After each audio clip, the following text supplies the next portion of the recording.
ce waman dakhala ala sultani tutil, duk malamin da ya zama na fada tsantsa, kullun yana fada ko kullun yana gidan gwamnati ko kullun yana fada sarki, da su za a kulla da su za a kunce, to lalle sai an fitine shi cikin addinin sa. Suka ce mafi karancin abin da malami zai idan ya zama na fada, ko da shi bai faɗi ƙarya ba, amma za a faɗi ƙarya a gabansa kuma yayi shiru ba zai inkari ba. To wannan shine illar da take cikin malam ya zanto malam fada.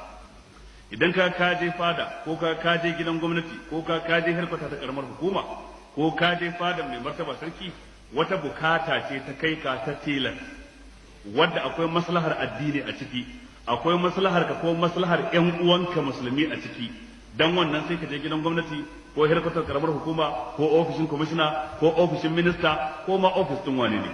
Daga wannan maslaha ta addini ta kau, maslaha ta musulmi ta kare, to kuma kai tafiyar ka kenan. Amma daga lokacin da ya zanto can ne wurin zuwanka kullum to sai an fitane ka cikin addinin ka. To waɗannan ababe guda uku tabbas haka suke da manzon Allah sallallahu alaihi wa alihi wa sallam, wato ainihin ya ambace su. Ubangiji ta'ala dai ya nuna galibi mazauna karkara akan samu